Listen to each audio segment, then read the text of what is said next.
बिस्मिल्लाहिर्रहमानिर्रहीम। अस्सलाम वालेकुम viewers, welcome to my channel. मैं हूँ विस्मा बिलाल और आज की वीडियो में हम जो है डिस्कस करेंगे सेकंड ईयर का जो स्टैटिस्टिक्स का पेपर है उसकी फुली सॉर्ट पेपर प्रेजेंटेशन देखेंगे। सबसे पहले जो है 605 कट मार्कर से आपने ऐसे टाइप और सेक्शन 1 और शॉर्ट क्वेश्चंस की हेडिंग देनी है। उसके बाद क्वेश्चन नंबर 2 जो भी पार्ट आपने अटैम्प्ट करना है उसकी नंबरिंग दी और उसके बाद जो भी क्वेश्चन है उससे हेडिंग पिक करनी है और आपने 604 कट मार्कर से, ये 605 और ये 604 कट मार्कर से उसकी हेडिंग बनानी है।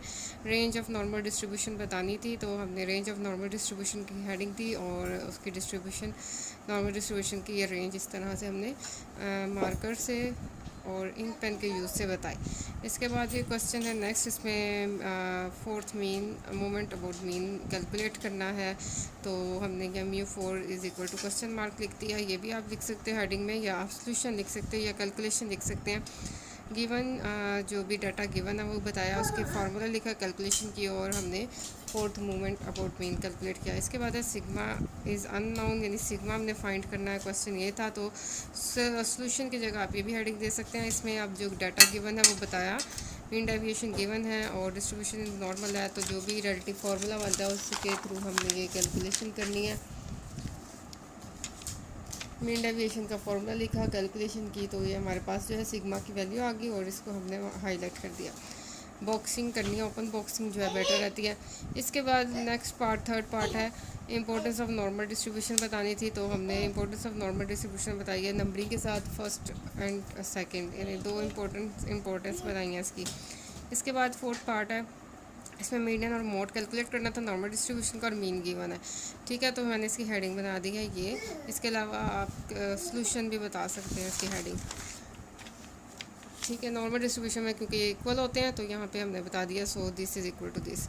स्टैटिस्टिकल इन्फ्लुएंस की डेफिनेशन बतानी थी, डेफिनेशन लेंथी है तो इसलिए मैंने इसको जो है वो सेंटर में इन्वर्टेड कोबाल्स में नहीं लिखा, इसी तरह से एक्सप्लेन किया है। और टाइप्स ऑफ स्टैटिस्टिकल इन्फ्लुएंस भी बतानी थी, तो ये इसके टाइप्स बता दी, बुलेट्स में बना के या नंबरिंग कर लें। इसके बाद हाइपोथेसिस की आपने डेफिनेशन बतानी है, हाइपोथेसिस की डेफिनेशन हेडिंग दी और इसके बाद इसकी डेफिनेशन बताई। नेक्स्ट जो है जी की वैल्यू कैलकुलेट करनी थी, क्वेश्चन था और डाटा गिवन था, तो मैंने इसमें लिख दिया फाइंड जी, या find G is equal to question mark, तो इसमें आप कैलकुलेशन की भी हेडिंग दे सकते हैं।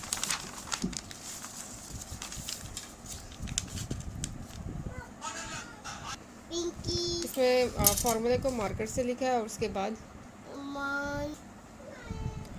जो वैल्यू आई है, आंसर आया, उसको हमने इस तरह से ओपन बॉक्स में हाईलाइट कर दिया। इसके बाद जो है वो एंडिंग लाइन लगाई क्योंकि क्वेश्चन नंबर 3 के शॉर्ट क्वेश्चन स्टार्ट हो गए। इसमें जो है ये हेडिंग थोड़ी लेंथी थी इसलिए मैंने इसको इतना बोल्ड नहीं किया और इसने लिख दिया difference between sampling and non sampling errors. तो ये हेडिंग थी, क्वेश्चन था सैम्पलिंग एरर और नॉन सैम्पलिंग एरर की जो है वो मतलब उसकी डिटेल बताई है और उसमें मैंने उसको हाईलाइट कर दिया कि ये सैम्पलिंग एरर का टॉपिक है और ये नॉन सैम्पलिंग एरर का।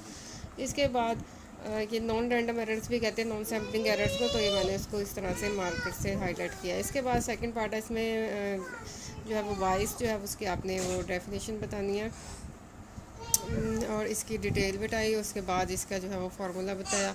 इसके बाद एडवांटेजेस ऑफ सैम्पलिंग बताने हैं, वो दो एडवांटेजेस बताने थे, तो नंबर 1 टाइम सेविंग, इसकी हेडिंग बनाई और नंबर 2 एक्यूरेसी, इसकी हेडिंग बनाई और इसकी थोड़ी सी डिटेल बताई। इसके बाद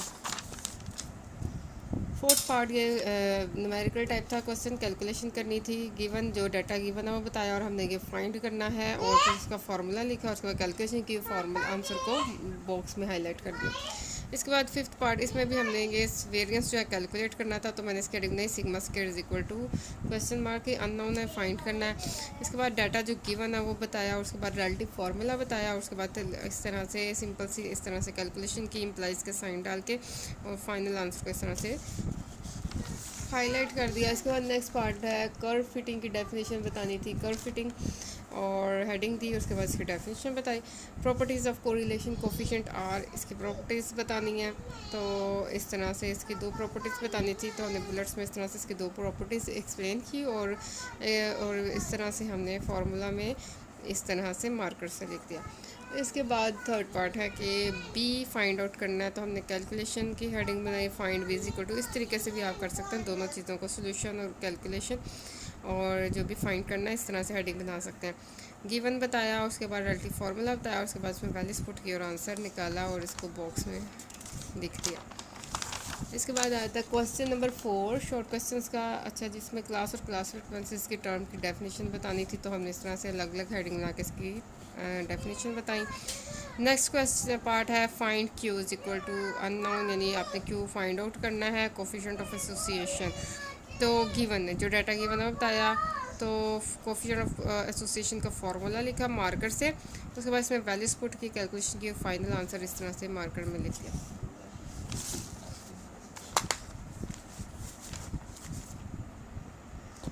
इसके बाद है components of time series calculate करने, सॉरी बताने थे, तो हमने इस तरह से हेडिंग बनाई। उसके बाद ये कंपोनेंट्स कैलकुलेट किया, सॉरी रिटर्न कंपोनेंट्स जो हमने इसके राइट किए हैं, ठीक है। 4 कंपोनेंट्स हैं। इसके बाद next part trend values calculate करनी है आपने।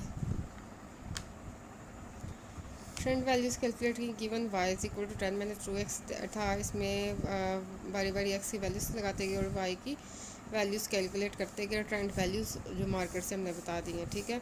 Drive formula for A and B, formula निकालना था ए और बी का, और इसमें क्या था trend bye semi average method, ठीक है, कैलकुलेट करना था। तो ये हमने इसकी एक्सप्लेनेशन की है सारी टर्म्स की। उसके बाद उसका फार्मूला लिख दिया, बता दिया Y is equal to A plus B X. इसके बाद टाइप्स ऑफ प्रोग्रामिंग लैंग्वेज बतानी थी, low level language, high level language, ठीक है। अब यहाँ पे आ जाते हैं लॉन्ग क्वेश्चन की तरफ। सेक्शन 2 की हेडिंग दी लॉन्ग क्वेश्चन नंबर 6 ए पार्ट। अब ये था क्वेश्चन कैलकुलेशंस वाला, तो कैलकुलेशंस की हेडिंग दी गिवन में, ये देखें यहाँ पे आके मैंने ये स्पेस छोड़ी है, गिवन की हेडिंग दी और ये डाटा गिवन है वो लिखा। टू फाइंड, जो फाइंड करना था वो लिखा। उसके बाद अब हमने इसमें 2 फाइंड आउट करने हैं, μ1 और σ2। तो मैंने μ1 फॉर μ1 की कैलकुलेशन के लिए अलग से ये बॉक्स बना के यहाँ पे बताया, इसका फार्मूला ये यूज़ होगा, और उसके बाद वैल्यूज़ कैलकुलेट की और फाइनली इसका आंसर आ गया। इसके बाद सेकंड जो फाइंड आउट करना है σ2, तो मैंने यहाँ पे लिखा for σ2 formula to be used, formula बताया जो इसके हवाले से यूज़ होगा। σ2 की जो वैल्यू आई है उसे हमने मार्कर से हाईलाइट कर दिया। इसके बाद सैम्पलिंग डिस्ट्रीब्यूशन ऑफ वेरिएंस। अच्छा, यहाँ पे मैं जो भी आपने लॉन्ग क्वेश्चन अटैम्प्ट करना है, अगर आपको उसका टॉपिक पता है तो आप टॉपिक ज़रूर बताएं। ये जो है वो एग्जामिनर पर प्लस पॉइंट, एग्जामिनर के लिए प्लस पॉइंट है, ठीक है। आपका इंप्रेशन अच्छा पड़ता है कि आपको पता है क्वेश्चन किस टॉपिक में से है। इसके बाद solution, population size, sample size, capital and small N जो है वो हमने मार्कर से लिखती है। इसके बाद ऑल पॉसिबल सैम्पल्स, इसके सैम्पल्स कैलकुलेट किए, सैम्पल्स पॉसिबल वेरिएंसेस कैलकुलेट किए। सैम्पलिंग डिस्ट्रीब्यूशन जो है वो हमने इस तरीके से बॉक्सिंग इसकी की है, value S square, number of occurrences, ठीक है, और इसकी वैल्यू कैलकुलेट की। इसके बाद इसमें पॉपुलेशन का मीन वेरियंस कैलकुलेशन की, और ये हमने इसका फाइनल आंसर बॉक्स में लिख दिया। नेक्स्ट क्वेश्चन नंबर 7 ए पार्ट, इसका मैंने टॉपिक नहीं लिखा, टॉपिक लिखना चाहे तो लिख लें। तो पॉपुलेशन मीन का जो है वो कॉन्फिडेंस इंटरवल कैलकुलेट करना था। तो ये इसका डाटा, ये सारी इसकी कैलकुलेशन है, और इसका फार्मूला मार्कर से हाईलाइट किया, और इसकी कॉन्फिडेंस इंटरवल इसका कैलकुलेट कर लिया। इसके बाद आ जाता है बी पार्ट। इसका टॉपिक मैंने बताया test of hypothesis about mean. इसका हमने टेस्ट करना था, तो सॉल्यूशन, तो सैम्पल साइज़ और वेरिएंस जो आप यहाँ पर बता सकते हैं, data given, null hypothesis H0, alternative hypothesis H1, level of significance, statistics जो यूज़ होनी है, क्रिटिकल वैल्यूज़, क्रिटिकल रीजन बताया, और इसके बाद ये डिसीजन रूल कैलकुलेशंस आ गई, और उसके बाद कंक्लूजन बता दिया। क्वेश्चन नंबर 8 टॉपिक है रिग्रेशन लाइन कैलकुलेट करनी थी, कैलकुलेशन या सोल्यूशन। तो एस्टिमेटेड रिग्रेशन लाइन यहाँ पे इसकी कैलकुलेशन की है एक साइड पे, ठीक है, और बी का फार्मूला लिखा, और बी की कैलकुलेशन की, ए का फार्मूला लिखा, ए की कैलकुलेशन की, और फाइनली हमारी fitted line regression line least square line आ गई। इसका बी पार्ट टॉपिक है काई स्क्वायर की वैल्यू कैलकुलेट करनी है, तो हमने टॉपिक लिखा काई स्क्वायर, कैलकुलेशन की यहाँ पे ऑब्जर्व वैल्यूज़ जो है वो पहले लिखी, उसके बाद एक्सपेक्टेड वैल्यूज़ वो कैलकुलेट की। इसके बाद जो है वो हमने काई स्क्वायर की वैल्यू कैलकुलेट की, ऑब्जर्व फ्रिक्वेंसीज, एक्सपेक्टेड फ्रिक्वेंसीज, और इसके बाद काई स्क्वायर का फार्मूला के अकॉर्डिंगली इसकी कैलकुलेशन की, फाइनल इसका आंसर आ गया। तो ये है एफएससी का स्टैटिस्टिक्स का पेपर सेकंड ईयर वालों के लिए। तो इसकी प्रेजेंटेशन कैसी लगी मुझे ज़रूर बताइएगा। अपना ख्याल रखिएगा। अल्लाह हाफिज़।